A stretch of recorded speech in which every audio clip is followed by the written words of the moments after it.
Hi guys and welcome back po sa Tarot Page Philippines. So sa video na to, gawin po natin ang weekly horoscope para po sa may mga sun, moon at rising sign na Cancer para sa date na ayan, hindi ko na naman alam. October 28 to November 3. So kung bago po kayo sa channel, please click the subscribe button, bell notification and give this video a like. Kung hindi nyo po alam kung ano po yung sun, moon at rising nyo po, sa dulo po ng ating video, meron po tayong link para dito. Along po nun, meron po tayo extended readings. This is a privilege po para po sa mga members natin kung saan mas medyo didikdikin natin yung reading and more on possible predictions yung mga makuha natin dito. Nasa dulo po ng ating video po itong extended readings. To access it po, i-click lang po yung join button. Tandaan natin yung readings there for guidance purposes. May free will tayo. Use it wisely. For private readings po and spellworks, message me in my Facebook. The link is in the description below. And to send donations, if you'd like po, pwede po nyo i-click yung thanks button sa baba, yung parang heart, or Gcash or Maya. Number is in the bottom of the screen. Cancer, how are you? My dear, let's check. So, meron tayo itong Knight of Cups tsaka All That Glitters. So, Knight kasi, it's the younger male energy. Si Cups naman, symbol to ng water. Anything na tungkol sa emotions tsaka sa heart.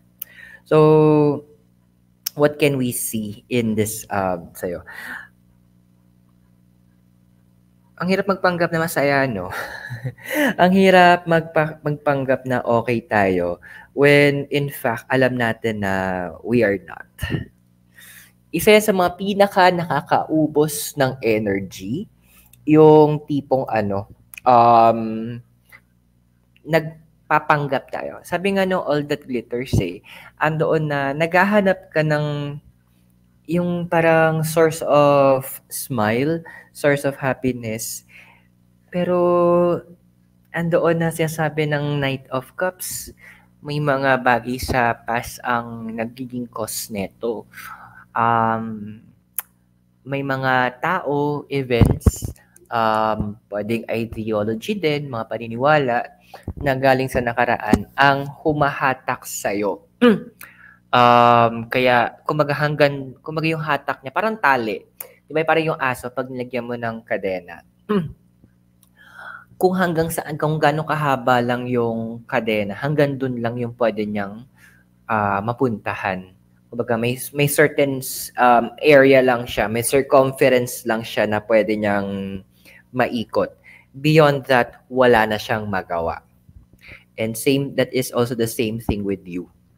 Kaya yung tipong okay na magiging papunta ka na sa source of, kumbaga papunta ka na doon sa level of happiness, pero napipigilan bigla because of the past. And unfortunately, para ang happiness kasi, hindi mo siya ma-invite sa'yo hanggat hindi mo nasisettle yung mga kailangan mo isettle. Parang yung point na ang hirap hindi mo gustong magpapunta ng bisita sa bahay mo pag alam mo kung gaano kadugyot yung bahay mo, di ba?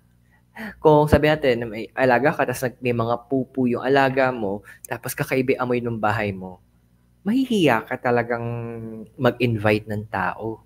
Kumbaga andoon na talagang ikukubli mo yon at nakakapagod ikubli yun.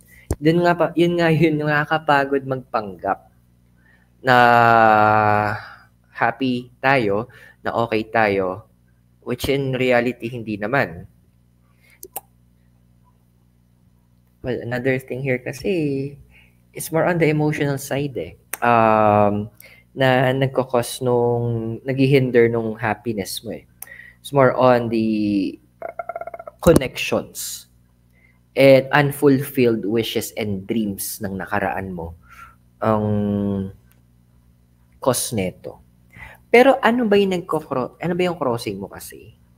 The Magician tsaka Thinker. So, si Magician, sa table na yung 4 na elements and pointing siya from the heavens and then sa earth. Tas Thinker, literal nag-iisip. Alam mo yung ano, isa sa mga crossing mo din, yung sa sobrang dami ng pwede mong pagpilian kasi, nawala na yung focus mo doon sa kailangan mong tutukan. Nawala na yung focus mo doon sa kailangan mong bigyang pansin. Nawala yung focus mo doon sa kailangan mong asikasuhin. Stop, sorry patawarin mo ako, Cancer, pero stop pretending na alam mo yung mga bagay-bagay or nagpapakita ka with just like the magician presenting the four elements na nagpapakita ka na everything is good, that everything is in control where in fact it is not. Yun yung gustong ipaalala sa'yo. And you are exhausting your energy towards things na hindi naman dapat pinagtutuunan ng pansin. Not to mention, with the card of the thinker, andoon na nag-iisip ka ng paraan na parang paano ko ba sikasuhin to, paano ko ba gagawin to. Alam mo, Cancer, sabi nga ng isang yung ano ba siya, psychiatrist ba siya, psychologist, si doctor, yung doctor na yun, may show siya. Gusto ko isang explanation niya kasi napaka-delulu nung isang guest niya. Na sabi niya doon, minsan, Tagalogin na lang natin, minsan yung pinaka-simpleng explanation, yun yung tamang explanation. So technically parang pwede mo na ring sabihin, minsan yung pinaka-simpleng sagot o simpleng gagawin para ma-resolve yung problema is yun talaga yung pinaka-solusyon. Stop overthinking, Cancer. Wag mong masyadong lunurin yung sarili mo doon sa mga ganap mo sa buhay. Wag mong masyadong lunurin yung sarili mo about this and that, those and that. No, just don't. Kasi andoon na you are causing a lot of unnecessary stress sa buhay mo. Nagkakos ka ng mga unnecessary actions din sa life mo na dapat mo na ginagawa.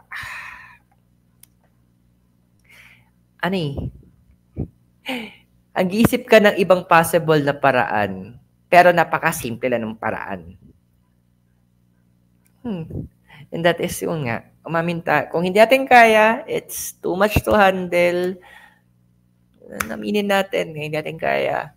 Kung andun yung point na may mali tayo, tama na yung, sorry sa term ko tama na yung pagkakadilulo natin na okay ka lang, na kaya mo to, that you're good, and what not.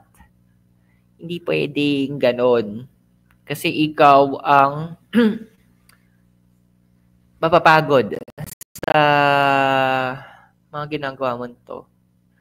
And once, isa pa naman yan sa pag napagod pa naman ng utak, damay-damay na yan. Pati katawan, pagod din. So, paano ba kita tutulungan sa part na to? Diyos ko. Cancer. Paano mo kasi yung desire mo? Tingnan natin So, we have here is the Queen of Cups and To Be Fair. So, Queen kasi, this is about the older female energy, and Cups, and Queen kasi is about water then, so older, about emotions and the heart. Now, si Cups din, about emotions din to then To Be Fair. So,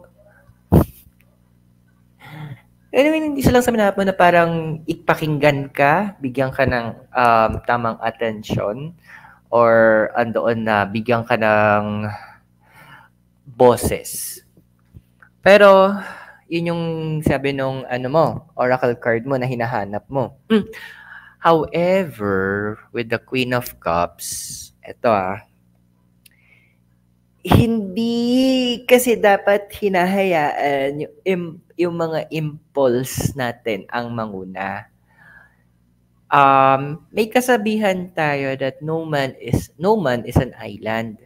So hindi talaga hindi tayo mag ano yung term na lahat ng hindi ka mag-isa, hindi mo kayang mag-isa. And along with that, since no man's an island, ibig sabihin nun, hindi lahat ng bagay alam natin. Kasi if you are alone in an island, at ang sabi natin doctor ka, hindi ka rin magsusurvive. Bakit? Paano ka gagawa ng shelter? Siguro may basic knowledge. Paano ka maghahanap ng food? Paano ka maggagawa ng apoy? Paano mo poprotektahan yung sarili mo? Gagawa ka ng weapon. So, hindi ka pwede mag-isa. Andun yung point na hinahanap mo na bigyan ka ng tamang attention. But the thing is, are you also giving the right attention to the people? Kasi pinapakita sa akin ng cards na to, hindi eh. So how can you expect that people, paano mo ma-demand na maging patas sila kung hindi ka marunong makinig? Kung hinahayaan mo na yung emotions mo ang manguna, kung hinahayaan mo na yung heart mo ang gumawa ng mga desisyon, ikaw din yung matatalo in the process. Ikaw yung kawawa, to be honest. And I'm bothered na hindi mo pa napapansin yun.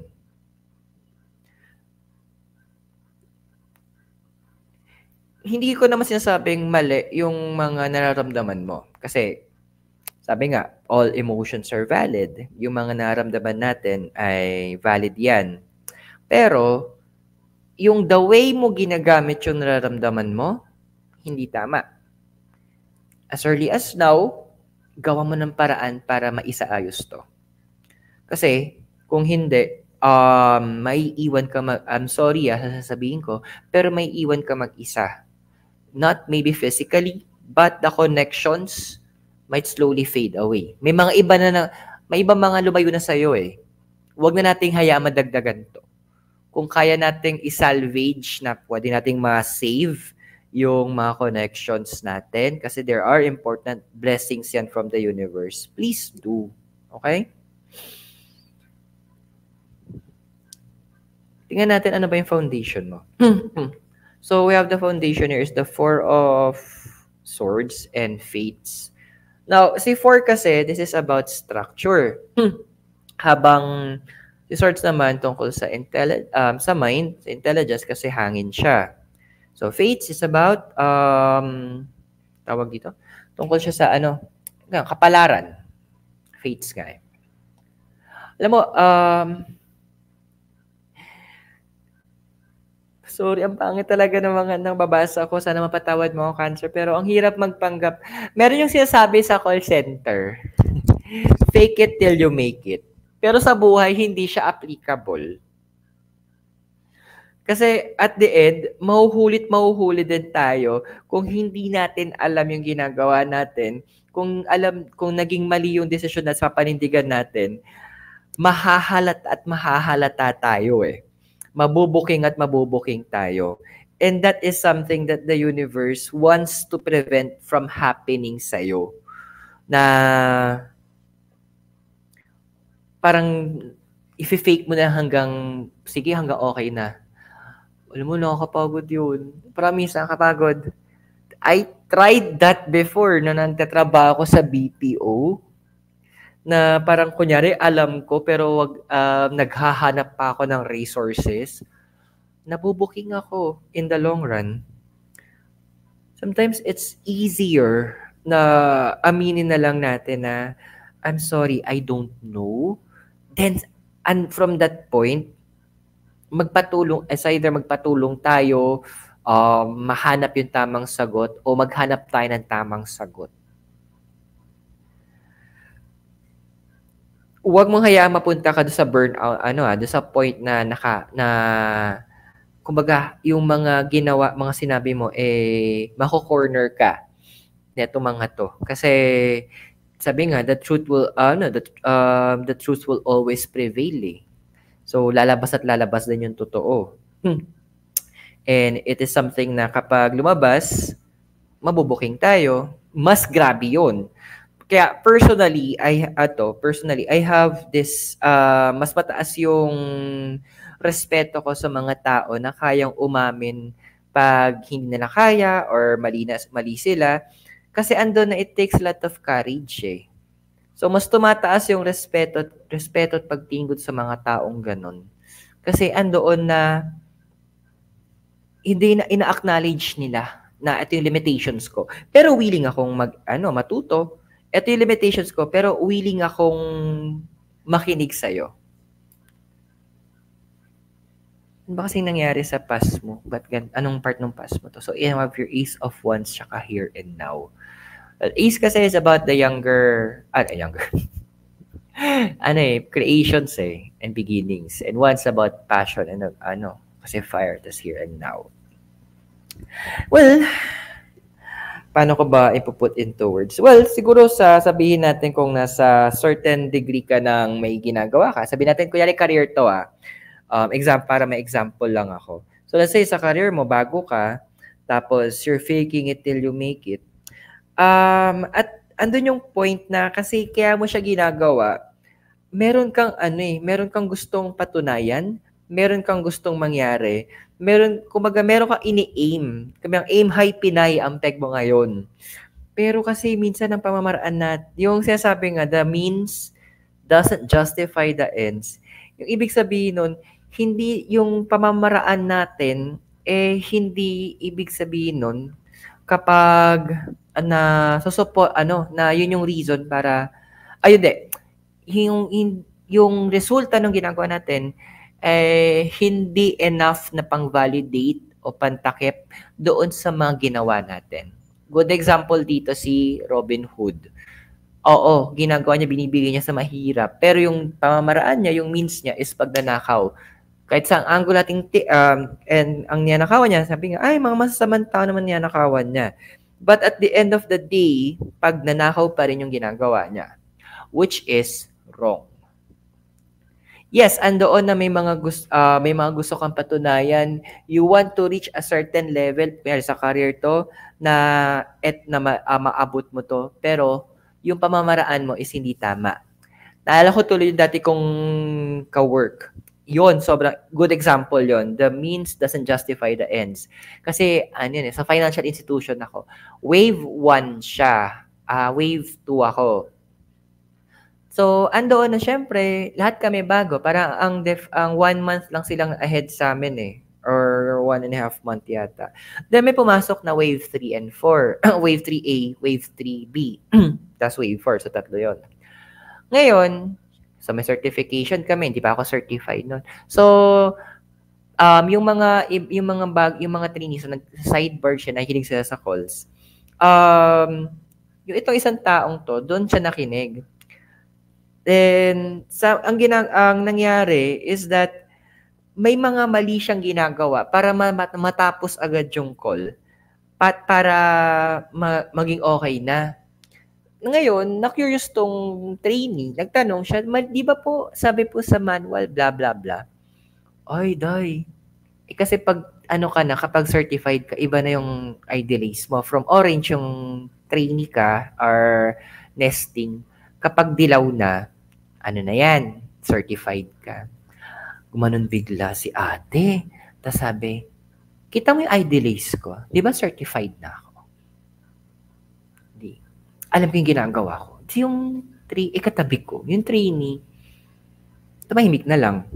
Dito na ang eksena. In the long run, si ate, ang daming commendations. Malaman-laman namin, nagpipish pala siya ng commendation. Yung mga tipo, you did you did a great job. Tapos sabi niya, I wish my supervisor could hear that. Yung mga sa call center, alam niyong bawal yun, di ba? Kasi, syempre si customer, sino yung may speak your supervisor? Tapos, raise back lahat ng calls niya na may commendation. Yun nga. Tapos, yung minaliit niya na agent, alam mo nangyari, in just 2 weeks, na-certify siya. And in 3 or 4 months, naging subject matter expert. Nilagpasan niya. It's hard to fake it till you make it. Nakakapagod. Alam ko na parang kung tama yung naalala ko, basta bago ko nag-resign doon, never siya na-promote. Ilang beses siya nag-attempt, but she was never given the chance to level up because she was faking everything. Kawawa naman. Paano ba magiging ikaw in the future? So, we have here is the Five of Swords, tsaka Come to the Edge. Now, 5 naman kasi, this is about action. And Swords is about air, about the mind and the intellect. So, magkakaroon ka pa rin naman ng just come to the edge. So, babalik ka muna sa center. Magkakaroon ka pa rin naman ng parang re-evaluation ng sarili mo. Andoon na magkakaroon ka ng self-assessment kung are you still doing the right things? Tama pa ba itong mga pinaggagawa mo? Or ano ba yung mga sinabi ko no? Tama ba yun? If I was in the play, yung mga ganun, nag-self-reflect ka, kung nandun ako sa lugar ng taong yun, ano ba yung mararamdaman ko? So, magkakaroon ka pa rin naman ng self-assessment kung maghaharap ka sa salamin. Sana lang, huwag lang tayo umabot sa point, kasi hindi man lumalabas pa dito, na nagka-self-assessment ka, parang kung after nag-crumble na ng paligid mo. Huwag naman sana tayo umabot sa ganoong eksena na everything is falling apart, saka tayo biglang or nagbagsakan na yung mga nangyayari sa buhay natin, nasira na, saka tayo mag-self-assessment. Ang hirap nun. I saw it sa ibang tao. As early as now, evaluate mo na. If you need assistance or feedback sa mga taong pinagkakatiwalaan mo, yung mga alam mong pang nagsalita, sasabihin yung kailangan mo marinig, hindi yung gusto. Doon ka makinig. Mag-center ka para naman along the way. I'm just hoping na very soon, kumbaga, medyo bilisan mo yung pag-center mo ng sarili mo. Medyo urgent to eh. So, tingnan natin ano ba yung physical, emotional environment, hopes and fears mo, yung future, tsaka ano yung sinasabi ng mga deities. Now, kung nag-resonate yung reading sa'yo, meron po tayong extended reading kung saan mas malalim natin titignan yung mga nauna nating ni-read. You can view it at the end po ng ating video na to. May link po para doon. And to access it, you need to be a member po. So click the join button. So let's continue. So your physical environment is the Four of Cups and building blocks. Ayan na nga.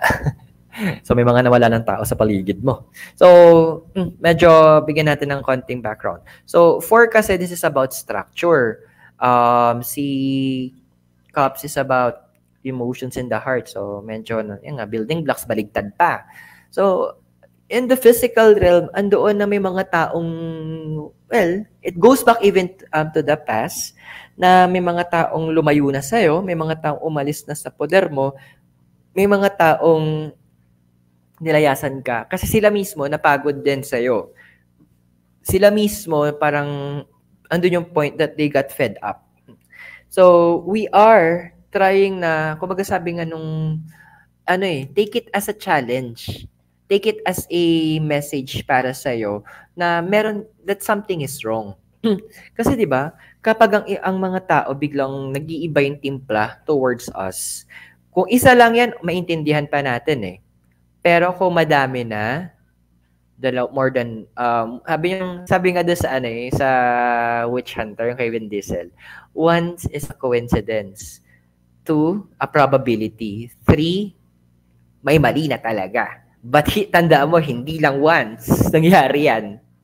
So, kumbaga, mag-effort ka na medyo pakiramdaman mo na, at if necessary that you need to get strong words from good advisors, gawin mo. Kasi things are falling apart na eh. Your emotional environment is the Judgment and the Treasure Island. Si Judgment, sabi dito, ang common na dyan, something lost, bumabalik, since reverse to, something na nandyan ang nawawala, or mawawala, or nawala. And Treasure Island, this is a very important individual, or this could be an important item, or life events. Cancer, itong mga to, yung mga nawala, or nagsisimula na mawala, nagde-detach siya sa'yo, or nawala, they are actually blessings from the universe. Eh. They are actually things or people that the universe wants you to treasure. Pero tulad ng isang ibon kasi, sabi nga 'di ba, if you hold the bird too tightly, magwawala 'yan. It will seek freedom. Kapag sobrang luwag naman, kakawala. Hold it tightly and it will feel makakaramdam siya na protected siya, nako-comfort siya. Ang nangyari kasi, hinawakan mo mabuti. Masyado mong kinontrol, masyado mong inexert yung authority mo. That is a wrong thing to do, to be honest. Kasi, ang mangyayari nito, ang nangyari dito is nagwala, nagpilit tumakas. So, then, andoon yung point with the Treasure Island, parang ginagaslight mo pa yung sarili mo. Hindi, okay lang yan. Ganyan. It's their loss, not mine. Are you sure? Loss nila? It's time for a self-evaluation. Nakakapagod din na ibigyan ng ganong advice ang sarili. Your hopes and your fears is the hermit and the tribe. Si hermit kasi is about lighting the path in isolation. Tapos the tribe family. So, alam mo, natatakot ako dun sa trend ng cards Kasi nakita ko dito na you might you might go into a certain degree of isolation na parang andoon na maramdaman na gawin mo magiging mag-isa ka. And sometimes ang pagiging mag-isa hindi lang naman ito yung physical It's also emotional. It's also about mental isolation. So, kinakabahan na ako kasi the way the cards are showing me is, you're hoping na to keep what you have, pilitin mong kontrolin kung anong meron ka, o pilitin mong yakapin ng mga higpit kung ano yung nagawa, ano yung na-build mo. Pero unfortunately, parang isang kastilyong buhangin to, na the more mong niyayakap, the more itong nagka-crumble. The more mong pilit na kinukuble, the more lumalapit ang dagat kasi nag-high tide na. Tulad sa example natin sa ibon, learn how to also place, let go if necessary. Kasi I'm seeing here isolation to the highest level And this isolation will not be good for you, to be honest. Because your emotions will be devastated at this point. So nakikita ko. Ano ba yung possible future mo? So we have here. Meron tayo ditong 8 of Swords and the card of the Poise. So 8 kasi is about power. It's about strength. Poise is about poise. Hindi ko alam kung parte to ng ng Pluto retrograde mo. Kasi cardinal sign kayo kung tutuusin Pero sa future, yung mga kinakatakutan mo, yun yung tatalo din sa'yo. Yun yung mag-isolate sa'yo. Yun yung mananakit sa'yo. Yun yung pipigil sa growth mo. Yun yung pipigil sa pakikipag-connect mo sa right people. And my fear, based ito sa cards, is magpe-pretend ka na, okay lang yan, ganyan. Pero your intuition is telling you it's not okay. Yung instinct mo nagsasabi, hindi yan tama.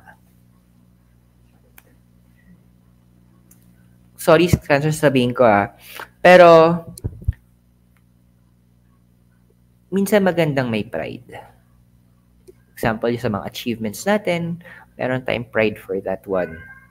Pero, yung magkakaroon tayo ng pride towards other people na gumagawa ng way to help us or who has been there for us, um, or who naging family para sa atin, medyo you need to think twice.